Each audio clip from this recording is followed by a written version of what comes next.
Where's My Water is a forgotten classic in the mobile game world. It makes you wonder where it's gone, what happened to it, and the secrets that were hiding across these games. Let's find out as we go through it all and figure out what really happened. Hi everybody, I'm here on River Styx. Anything is a tourist trap if you're brave enough, and today I'm going on a fun adventure with my pal Shenron.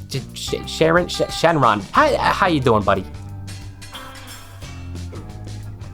He doesn't speak much, but I can make up for that. Let's talk about a semi-niche mobile game from over a decade ago. Yay! Where's My Water takes place where all eventual shit goes down, the sewers. It's safe to assume the reason we gotta put sewers into consideration comes from this really weird trend from the 1930s. See, around the period of the Great Depression, tourists from New York would adopt alligators as exotic pets. And just like humans tend to do, we don't take the best care of all of our animals all the time. So what would happen in this era is wealthy families who could afford the travel and warmth of Florida would be able to head down there, purchase a baby alligator for like $2, bring them back home to their families in the biggest city of the world. And this would bring consequences on account of, I don't know, the fact that alligators are dangerous. So, you know, when they reached a meter in length or so, better safe than sorry, we gotta get rid of them. One of the most popular methods of doing so was joked about flushing them down the toilet, which evolved into part of the NYC culture. The idea that NYC alligators mutated into blind albino monsters that lurked in the shadows on account of not needing to leave the New York sewers. They became one with the darkness. I didn't even know this was a major culture thing.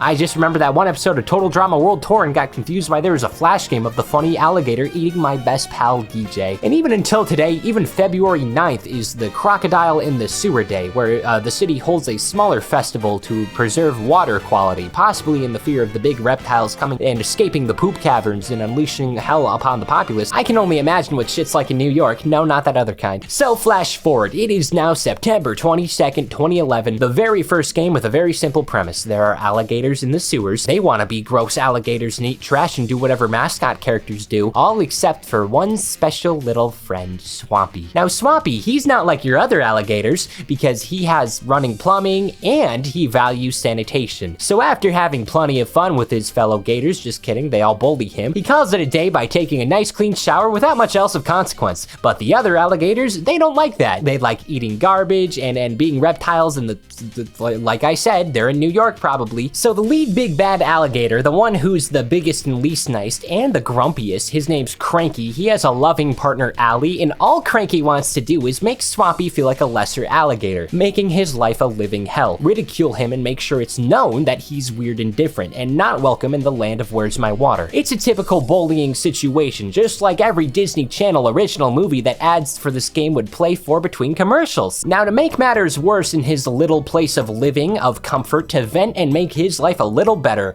Cranky will destroy Swampy's plumbing, so then he goes, where's my water? I'll tell you where it is, in a magical dirt puzzle where unknown forces have to mine the dirt and fluids and whatnot until there's my water in Swampy's bathtub. Hooray! Now Swampy, shocking for a mobile game mascot, I know, very basic character. He's somewhat timid, he respects others, treats those around him better than he himself is used to feeling, and that is the prologue. Now I'm gonna assume that Swampy only showers once a day, maybe every other day at furthest, so there's only like a single puzzle a day taking place in canon. I don't see him taking wider gaps between shower time. It's literally his favorite thing to do. That would mean that Cranky is harassing Swampy on the daily. He's encouraging everybody to make his life awful. It's horrible, and everybody seems to be in on it with the exception of Allie, who at first seems indifferent, then she starts gaining more and more amusement and interest in Swampy's life precautions, things like him being nervous about swimming, wearing water wings, and bringing a boat. All in all, she sees the other freaks of the sewer and goes for the one guy who would probably look good in a sweater vest. In contrast, Cranky's anger and aggressive tendencies aren't unwarranted. The official site lists him not only as an alpha male, but resentful of Swampy's traits. He's spent his lifetime having to scrounge around their leftovers, rotting in trash and filth. Swampy reminds him of human life, a world that he believes has wronged him, in a level that he can only take out on a guy who's closest to that world. But eventually,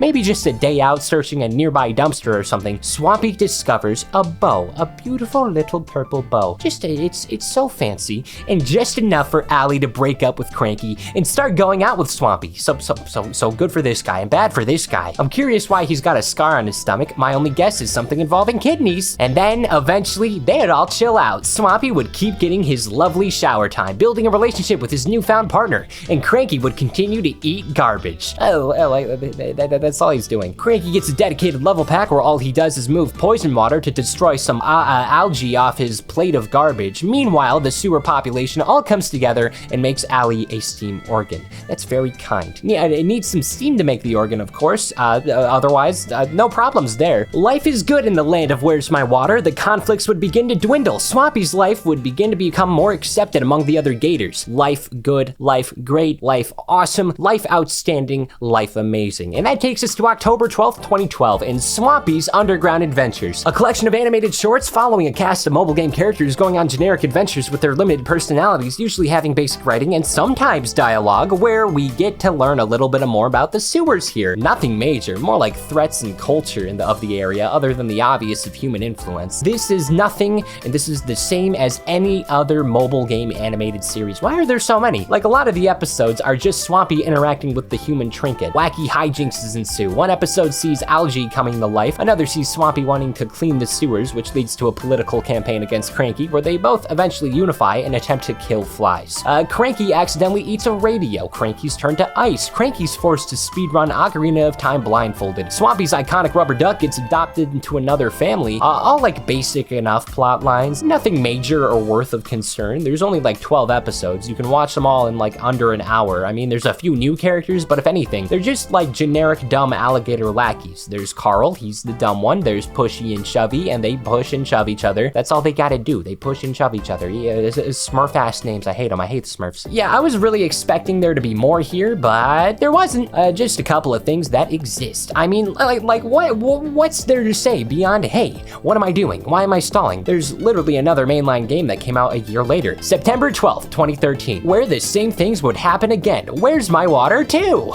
Wow. And the story, well, here's the real twist. There isn't one. It's the same thing, but again, this time, no plot. The alligators will occasionally come around and be problems on land, but that wouldn't reflect in any of the levels. It would just be another thing. It wouldn't amount to any sort of story, and also Cranky is still damaging Swampy's pipes. Where's his water? The three main gators have the same goals: to be clean, to listen to some lovely music, to be a gluttonous freak. There's a few cutscenes. It's not like the first game where they were telling a greater story, more like they go to different locations where they have fun and good times, but more, do it again. Soap Factory, beach, a park, the woods. The one of most interest would probably have to be the bayou, if only for the amount of new alligators we see throughout here.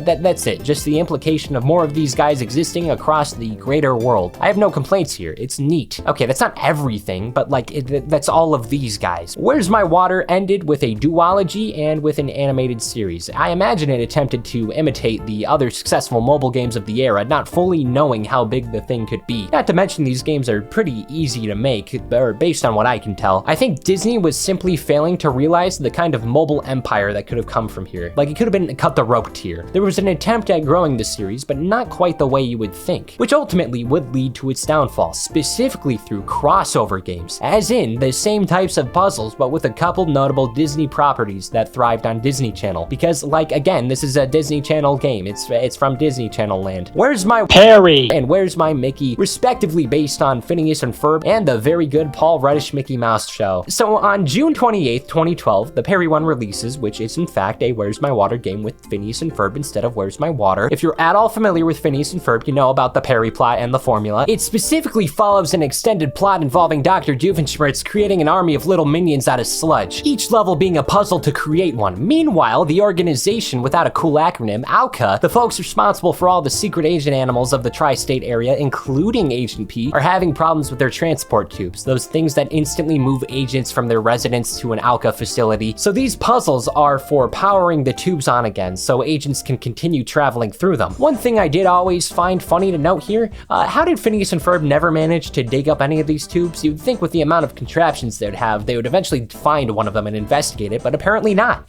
And then the adventure ends with the agents of ALCA going up against and winning against the minions Doof created, embarrassing him, bringing him to tears, making him feel like a sad little dweeb that'd go on to inventing time travel and loving his daughter and being divorced because he loves puppets too much. So together with Swampy, there'd be a few holiday games, namely Where's My Holiday and Where's My Valentine, games that I kid you not are just a dozen or so levels with the intent of promoting the actual games you would have to pay money for. And I don't know, maybe that's why the franchise franchise died after 2 years. Back in ye olden times, it was a little taboo for mobile games to ask for money. Like nowadays, nobody cares about putting their banking information on the same device that lets them gamble it away and play Crossy Road within 30 seconds of each other. But back then, you needed charisma. You needed persuasion to ask mommy and daddy for the $7 Minecraft Pocket Edition. You know what? There's some pros and cons to paywalls on mobile games. I see the vision, but also like, why did you make 2 separate apps consisting of like 15 minutes of gameplay to lay up a different game? Not even like a free version or a light version. I think there was a vision here, but I'm not too sure. And then to follow it up, we had Where's My Mickey, based on the best version of Mickey Mouse.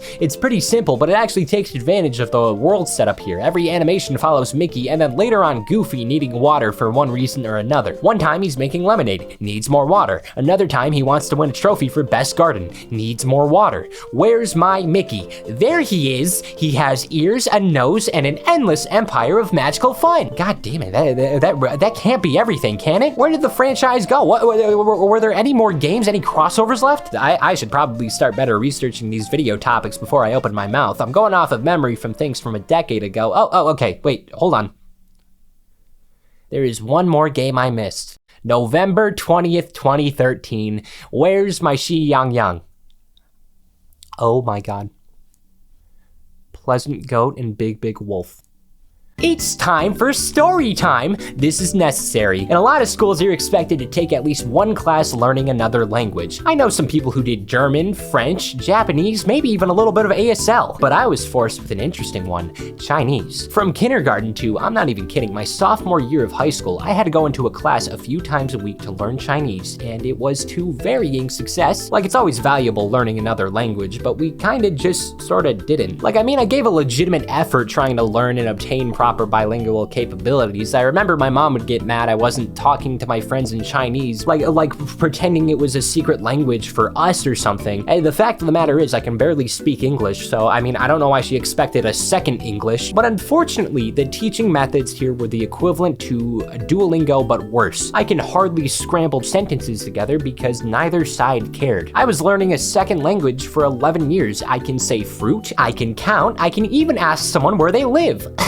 你住在哪儿? 我喜欢玩饭和苹果. Would you believe me if I told you the only time I got detention in high school was because of Chinese class? Didn't matter. There were significantly worse things that happened in my life during high school. It's high school. It's high school. Nobody likes it. Yeah, no, it was a waste of time for everybody. We just repeated the same basic terms and phrases every year until enough insufferable PTA parents complained about it as I was making my way out of an evil, sick and twisted high school. Work would include rewriting the same phrases 2 dozen times, like we'd be able to download that, partner discussion, test things that would make you fail if your random partner couldn't lock in with you. And one time we had to make a music video. I don't know why. I hope I have it. I don't think I have it anymore. It's really sad. I recorded it in Minecraft and everything. It was in a group project when most people couldn't drive or safely get to each other's houses. It was during January, during snowstorms, and they expected us to be able to drive to each other's houses. So I had to make it in Minecraft. I think I got a B- on it, but the silver lining, the absolute diamond that remained here, was when the teacher would give up every once in a while and just play a movie in Chinese. One time I watched them try to play Mulan for free on YouTube and just got dubbed over clips from 2014, a few Chinese songs, a lot of which were bangers, but most importantly a few popular shows, and in some cases exclusive to China, including Pleasant Goat and Big Big Wolf, featuring Shi Yang Yang, considered one of China's most popular characters, going head to head with SpongeBob and Mickey Mouse over there. A franchise I was exposed to in like 2010, and I have known for the majority of my life. To give an idea, the opener of the history section of this franchise on Wikipedia probably cites it best as quoted as,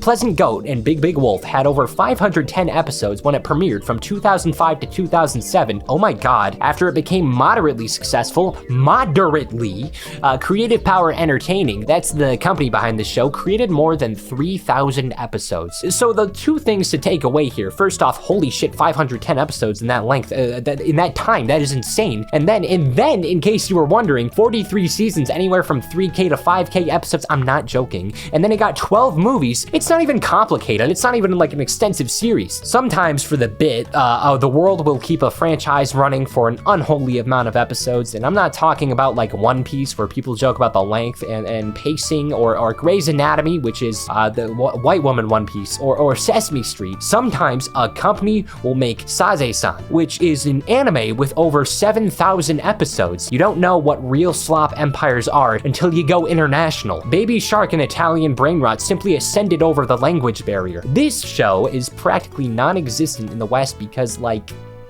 why would this be popular in America? We don't have room for Pleasant Goat in our culture. We already have Defunctland videos and live-action remakes of famous animated properties. But somehow, it became the final continuation for Where's My Water as a franchise. And it is the same game, but yeah. No, it's the same game. The formula has not shifted or evolved. And why would it from here? Because there's a sheep now? I mean, we already had Perry the Platypus. Why would that make a difference? The biggest outlier, I would say, it has more of a focus around fire control and protecting the water against it, whereas My Shi Yayang is in fact a mobile game that no longer exists, and it's the last time anything adjacent to Swampy in the game has managed to thrive or anything like that. And I'm not even gonna be able to talk about the franchise further, nor do I hold any fraction of interest in looking at any of the several thousand episodes that I can't even fathom downloading all of those legally. That's not possible. And I say that because although I'm only a goat, it's because of me that the green grass becomes even more fragrant. Because of me, the sky becomes even more indigo. Because of me, the white clouds become even softer, and every day I'm chasing after the sun. Whatever difficulties impede me are not going to hurt my heart. Whatever dangers I'm facing, I won't be panicking, even if a pack of wolves hunt me down. Each character has an English name and then a translated name. For example, the titular Shi Yang Yang, that means happy goat. He's also known as Wesley, and he's got all his goat pals that live in the village having fun and trying not to be eaten by wolves who live nearby. Oh, also this show takes place in the 36th century, in case you were wondering. The translated names include slow sheep, lazy sheep, beautiful sheep, warm sheep, boiling sheep, soft goat, smart goat, and then Lily. And then on the wolf side, they mainly have the wolfy guy trying to infiltrate so the goats can be eaten, always failing on account of the fact it's the big year 3513. He also has a loving wife and child, so I had a little bit of extra time during the production of this, and I wanted to get better insight on how deep this franchise got, because truth be told, I just assumed it was like, yeah, like a generic kids cartoon, but in China, just from just a different country, and it was their Tom and Jerry. It's not gonna be like some dark secrets or whatever, just me recollecting such an odd and unexpected portion of my childhood, and just like any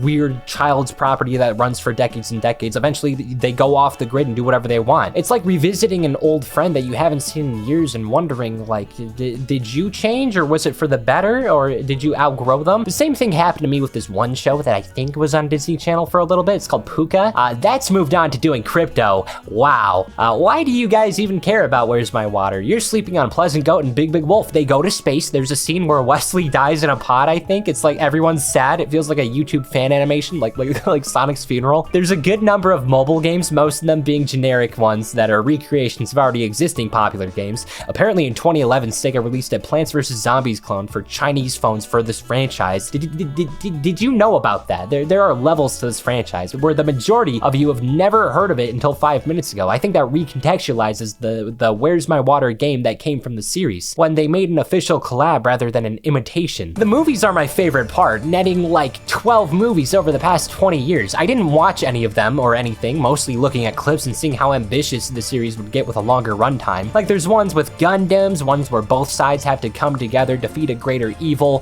save the world, maybe look upon their ancestral history of the goat wolf anger, the hatred forever, stuff like that. And then there's a lot of sports episodes. Eventually, a dedicated basketball movie, Dunk for Future, where the cast lose their chance at worldwide fame, losing a world-class tournament, and then coming back the following year, learning why they once loved basketball, or how the characters were brought to this point Blue Lock could never. And I've been asking this same question for years and years. I've been going through all the numbers. I've been considering budgeting, culture, development of corporation, even the production process behind animation, and even noting all of that, I still have one question. How did Wolfie's wife pull him? How did Wolney do that? Her name's Wolney. She hits him. He's a good father. How did any of this work? Should I be taking notes? They're happy with each other. Is all of this really worth an emotionally exhausting household, though? It's tough to say. I'm jealous of at least one of them. I'm not gonna say who. Oh yeah, I should probably talk about this game. It follows Wolfie trying and failing to recapture the sheeps. They fall into some ruins or abandoned tunnels with a lot of fire, and then they get rescued one by one as the water goes out, putting fire fires in the ruins. No fire, fire burn, ow. Eventually ending when all 4 goats are saved and everybody can go home to their village. Yeah, now we're done. That's everything. Unfortunately, this was a powerful and brief empire that is mostly inaccessible through the intended methods of playing the games. And truth be told, it ripples into today. I mean, literally, the only reason I made this video was because of Shi Yang. The only one of these Where's My Blank series to continue without problem. Except for Phineas and Ferb. And technically Mickey Mouse is still fine. Actually, it's just Swampy. Swampy's a lost cause, let's not kid ourselves. All in all, Where's My Water is dead in the dirt. The main reason it managed to gain any sort of traction and end up in the Mobile Game Hall of Fame is that it had a lovely ring to it. It had a lot of promotion and it had a limited time frame where Disney was able to pump out a bunch of these simple and fun puzzle games and connect it to every single little branch of Disney Channel and YouTube even. It was all under the same basic gameplay loop while also thriving with those Disney dollars. I don't quite think you're going to be seeing a continuation of any more of these games. I mean, feel free to set up something on Polymarket or whatever, but this is probably the end of the road for Where's My Water. Not even really having a chance, just more of a victim of Disney's empire shuffling around. Like, it was a series made by Disney Interactive with a comprehensible type of gameplay, especially for puzzles. It could include crossovers without much of a challenge, if any. The other studios were given the thumbs up to make their own games under it, and eventually it crumbled within the few short years it existed. I remember even as a kid being sick of how often the Disney Channel would promote these games during commercial breaks, so like ending it here was not something I was expecting, but I'm still heartbroken about it. It was a blip and a casualty to the Mouse Empire, which was somehow able to be a stepping stone for other modern cultural phenomena, and now it resides among the classics of mobile games that were actually good. I'd like to think that a major reason for Where's My Water shifting in prevalence came from how Disney views their products, namely that they have hundreds of famous characters in their catalog, many of which can return in other projects across other media. Part of the Disney branding comes from the interaction of their established characters, like Disney Infinity, Club Penguin, Speedstorm. The most recent of Disney's gaming has been focused on getting all of these characters together, so they get as many fans from all the little sides of their like respective entertainment enterprises all into these gaming collabs. And that's what I would argue killed off Where's My Water. It's because of this and everything else, we don't see these characters or even this form of gameplay anymore, and that's a shame. It truly is. Not my problem though. I hope you enjoyed. Fellas, please subscribe. Hell, check out if you're subscribed. We're getting closer and closer to 500,000. Check the links below for more of me. I got merch, I got a GamerSubs code, I got socials. You can find plenty of me more elsewhere. I'm just so happy to be going on this dear adventure with my dear pal Karen. Man, you've been quiet for a while. You okay there, Chevy? Can I get you water or anything? Oh, okay, wow, he dissolved. Never mind then.